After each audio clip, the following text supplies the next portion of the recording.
Hi, gusto mo ng music?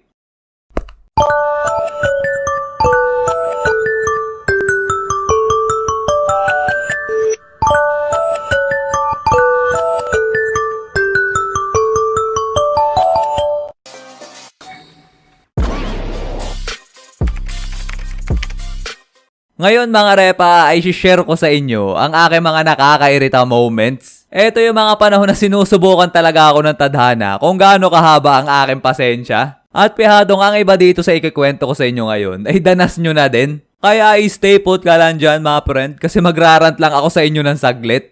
Naranasan nyo na din ba yung naliligo kayo? Tapos nung magbibihis na kayo at kukunin nyo na yung inyong damit, ay nalaglag naman to sa may lapag na puro tubig? O kaya naman naliligo ka, sabay mapayapa ka nagkukuskus ng sabon. Sabay bigla itong dumulas sa kamay mo, sabay nag-shoot sa inidoro. Ayos lang sana kung dun mismo sa gitna pumatak yung sabon at makukuha mo yun ng mabilisan. Pero ang nangyari, ay pumasok pa to sa kaloob-looban ng bowl.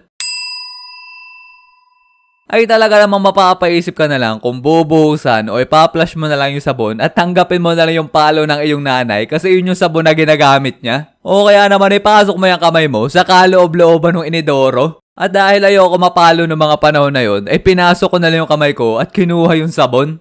Danas nyo na rin ba yung nagmomotor ka tapos nakasuot ka ng helmet, sabay maya-maya ay bigla mangangato yung ulo mo? Ay talaga namang iritang-irita ako sa tuwing nangyayari to sa akin. Yung tipo nagmamadali ako makarating sa akin pupuntahan, sabay maya-maya ay bigla mangangat itong ulo ko. Ay talaga namang mapapatigil muna ako saglit sa ledge para lang makakamot.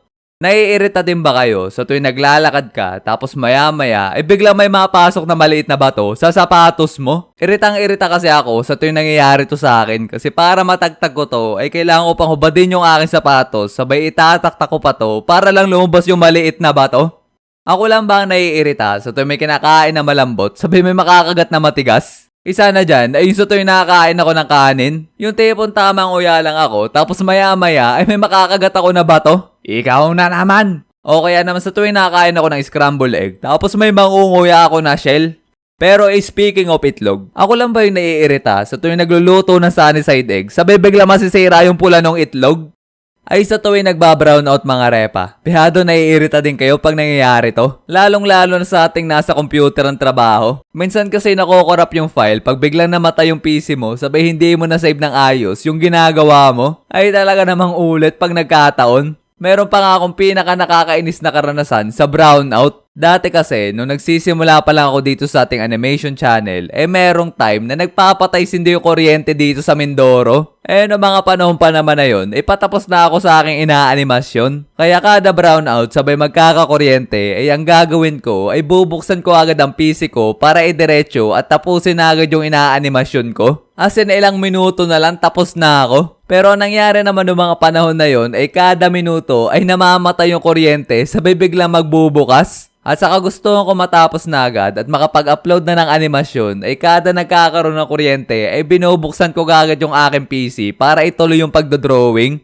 Tapos nung sa papitong beses ko nabubuksan yung aking PC, ay ang nangyari dito ay natuluyan na at hindi ko na mabuksan. Ay walang due talaga ng mga panahon na yon kasi yung ilang minuto ko na lang na-animate nun ay tumagal pa ng 2 linggo kasi nasira yung PC ko. Talagang iritang-irita ako sa kuryente namin nung mga panahon na yon. Ang isa pang asa kinakairitahan ko, tuwing nagbabrown out, ay sa tuwing sinasakto nilang patayin yung kuryente, tuwing tanghali, ay talaga naman kung kailan pa kailangan yung electric fan, ay doon pa magbabrown out. Ang isa pa sa kinakairita ko, ay sa tuwing naglalaro kami ng rank game, sabay biglang magbabrown out. One time nga, 1 linggo ako naban sa Valorant kasi 3 beses ako nag-AFK dahil sa brown out. Ang isa pa nakakairita sa tuwing nagbabrown out, ay yung sa tuwing natutulog ka na sa gabi, tapos sobrang daming lamok. Yung tipong di ka makatulog kasi may bulong ng bulong sa tenga mo.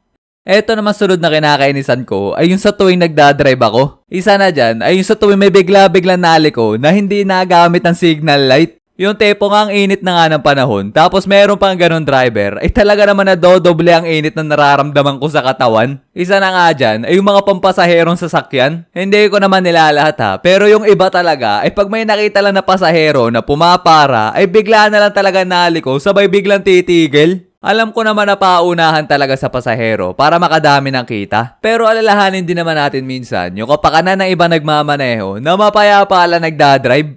Ang isa pang kinakainisan ko ay sa tuwing nagdadrive ako tuwing gabi. Tapos ang kasalubong ko sa sakyan ay nakahay yung ilaw. Ay talaga naman liwanag na lang nakikita ko at hindi ko na maaninag yung kalsada. Kaya ang ginagawa ko pag ganun ay ina-up down ko yung headlight ko para masenyasan ko sila na ibaba yung kanilang headlight. Yung iba ay binababa naman nila. Kaya thank you sa inyo. Appreciate ko ang inyong kabutihan loob. Pero meron talaga mga rider na walang pakialam sa'yo kahit maaksidente ka. Kasi kahit anong senyas ang gawin ko ay hindi nila binababa yung kanilang ilaw. Sabay kotse pa kasalubong mo na ayaw magbaba ng ilaw. Ay talaga naman parang plenashbang sa sobrang liwanag.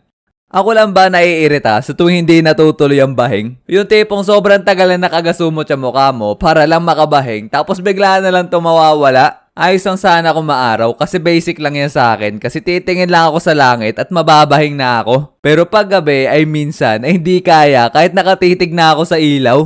Pero ang mas nakakairita pag mabahing ka ay yung gagambalain ka ng tropa mo pag nakita ka niyang babahing ka na. Siguraduhin mo lang mulat yung mata mo mamaya pag natulog ka.